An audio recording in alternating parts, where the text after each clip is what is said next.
Welcome. My name is Jerry Herrera, and I'm the president of Living Systems Instrumentation. Thank you for your interest in our equipment for isolated cardiovascular studies of resistance blood vessels. This morning we're going to look at the pressure servo controller, and specifically our goals will be to gain an understanding of how to calibrate and when to calibrate the pressure servo controller. This video is part of a series that's on our website under our Learning Resources section. So please consult our website and the Learning Resources for more informative videos.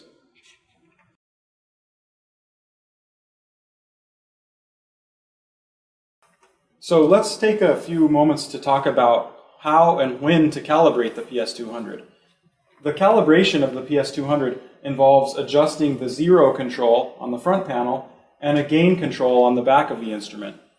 You want to do this full calibration when you first receive the instrument in your lab before you use it in experiments. And then going forward, you want to repeat the calibration on a regular basis, for example, once a month. You also want to repeat this procedure anytime you change a pressure transducer. Okay, to calibrate the PS-200, you're going to need the pressure servo controller. You're going to need a stopcock attached to the pressure transducer. You're going to need the small flat blade screwdriver, which we call a pot tweaker. And you're going to need a calibration manometer, such as the device that we provide at Living Systems, that has an analog pressure gauge and an inflation cuff, and it also has a one-way stopcock with a lure coupler attached, which facilitates connections to your pressure transducer. The full calibration of the pressure servo controller involves setting both the zero and the gain controls. This only needs to be done on a once per month basis once you've initially adjusted the instrument. But you do need to adjust the zero control on a daily basis before each experiment. And that the zero adjustment is right here on the front panel, so it's easily accessible. And the need to do this zero adjustment is to account for changes in ambient pressure, as well as slight changes in your experimental configuration on a day-to-day basis.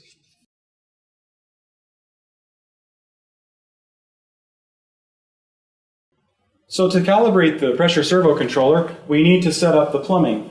And there are 3 short steps involved with setting up the plumbing. And you can refer to a schematic illustration in the pressure servo controller user's manual that helps show you a diagram of how to set up the plumbing.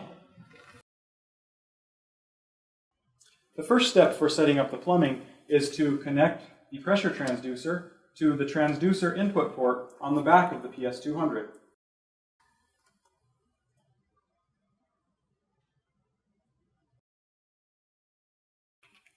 Next, we want to make sure that the control mode is set to manual. So reference the indicator LED is lit up next to the manual setting.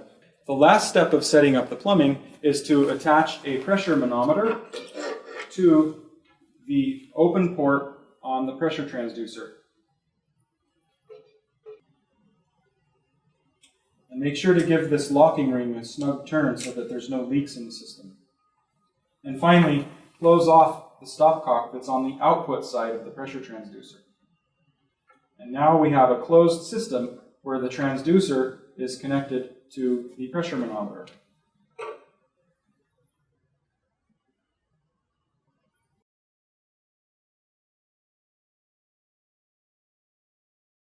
You want to take your time doing these steps until you become proficient.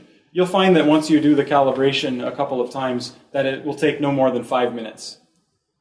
The first step is to open the valve on the manometer, and that will remove any pressure that's built up in the system.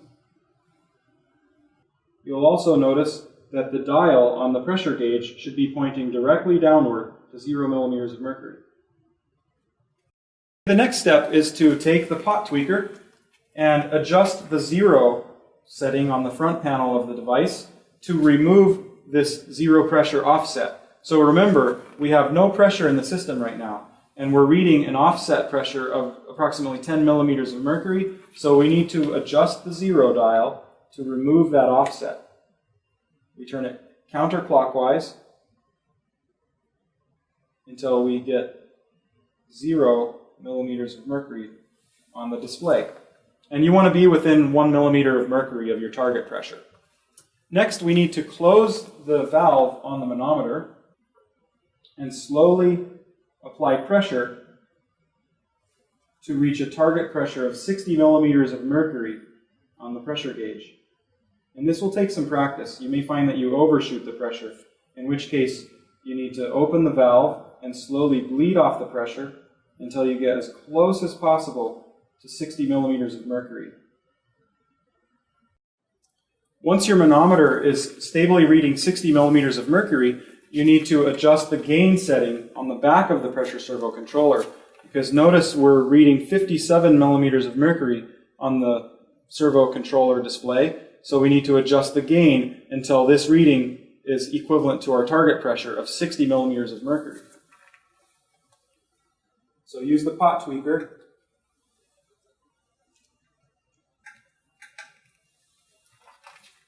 and slowly turn the gain until the pressure on the display matches your calibration pressure.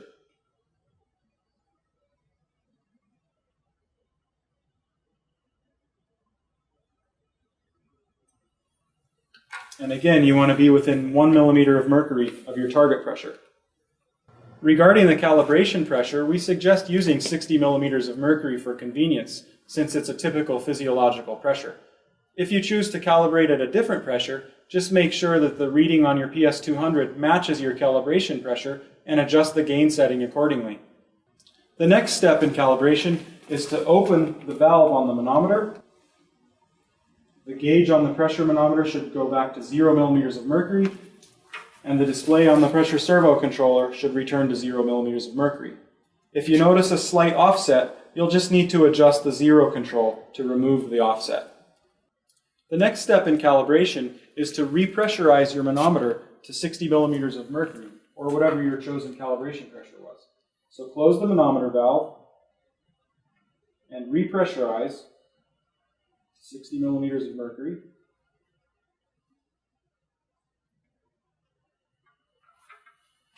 And double check that the gain is still correctly set. So notice we're a little bit over our pressure of 60 millimeters of mercury, so we need to go back with our pot tweaker and adjust the gain setting until we get a match between our displayed pressure and our calibration pressure. Finally, you'll want to repeat this zero and gain adjustments in an iterative fashion until you get stable results.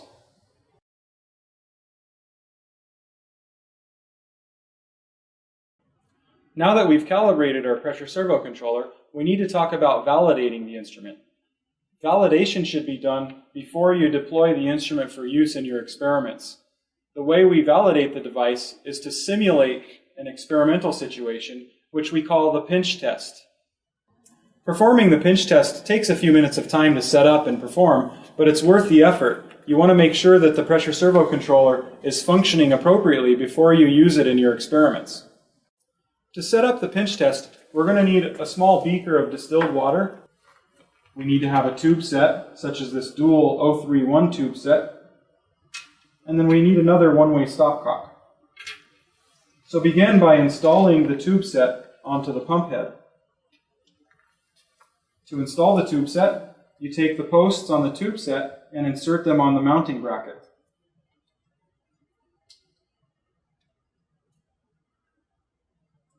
Next, you hold down the forward switch on the pump direction control on the pressure servo controller and hold that button down so that the pump head turns in a forward direction.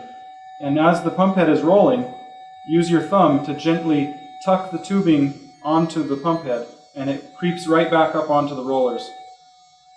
Now the tube set is installed. Take the tubing that's coming off the top channel of the pump and connect it to a one-way stopcock attached to your pressure transducer.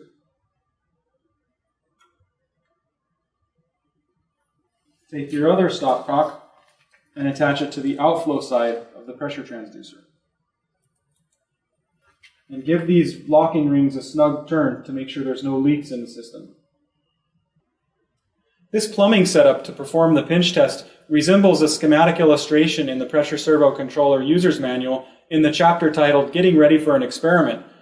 And the only difference is that we've substituted a stopcock in place of the vessel chamber. Now we need to fill the line with fluid. So take the lower tubing from the pump head and put it in your beaker of water. Make sure the stopcocks are in the open position, and then push the forward button on the servo controller. And we're just going to hold the forward button down until the water fills the tubing and starts coming out the output of the transducer.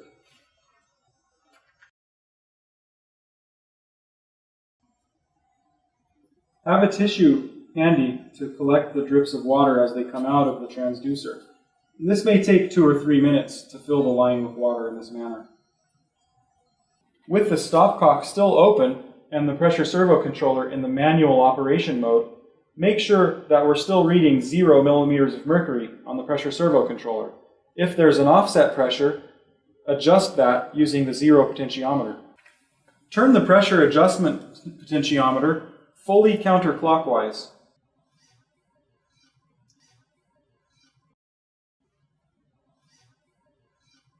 This sets our target pressure of 0 millimeters of mercury. Now, close the stopcock on the outflow side of the pressure transducer. And switch the servo controller to automatic. You might have noticed a slight offset pressure when we made that adjustment, and the pump rotated slightly to adjust the set point to 0 millimeters of mercury. We've done the first part of the pinch test. Now we can complete the validation. Slowly turn the pressure adjustment knob until you reach a target pressure of 60 millimeters of mercury. As we're turning the pressure control knob, we should see the pump rotating slightly in the forward direction to cause the pressure to increase.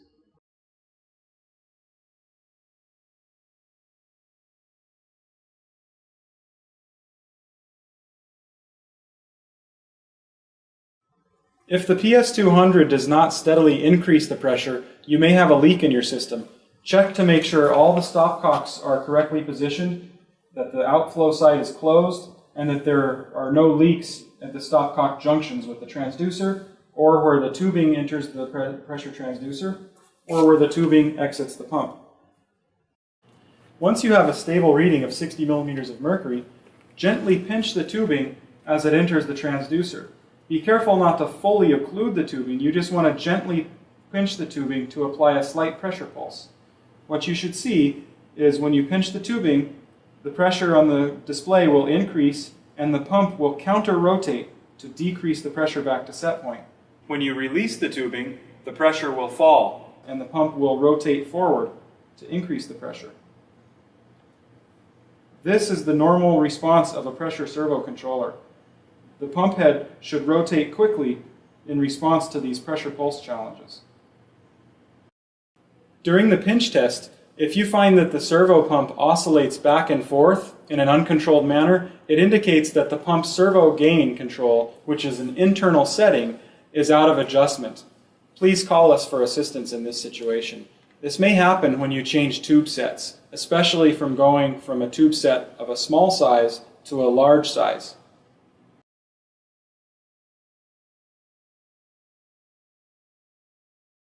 Okay, let's review what we've discussed today. When you first receive the pressure servo controller, you should do a full calibration where you adjust the 0 and the gain settings.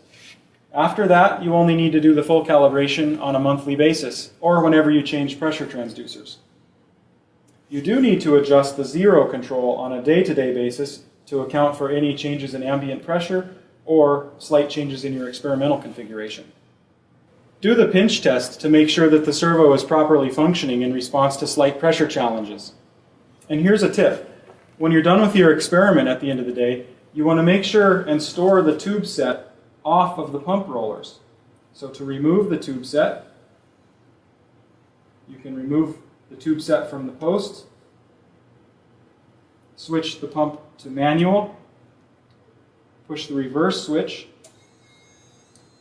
and pull the tubing right off of the tube head. then replace the tube set post and leave the pump tubing stored in this fashion. This helps preserve the life of the tube set. If you experience problems during an experiment and you suspect that the pressure servo controller is not working, please don't try to do another experiment with another vessel. Always go back to this calibration procedure where you're testing and calibrating the transducer in an isolated fashion. Once you've established that the transducer is working and calibrated and the servo controller is operating correctly, then you can reintroduce the servo back into your experiment. Don't try to troubleshoot when it's connected to your vessel chamber unless you're sure it's working on its own. You'd hate to ruin a vessel with an improperly functioning servo controller. Thank you for watching this instructional video on how to calibrate your pressure servo controller system. We hope you found it useful. There are more useful videos on our website under our Learning Resources section. Be sure to check this section frequently for new additions. Always remember you can call on us at Living Systems if you have any problems with our equipment, and feel free to email us as well.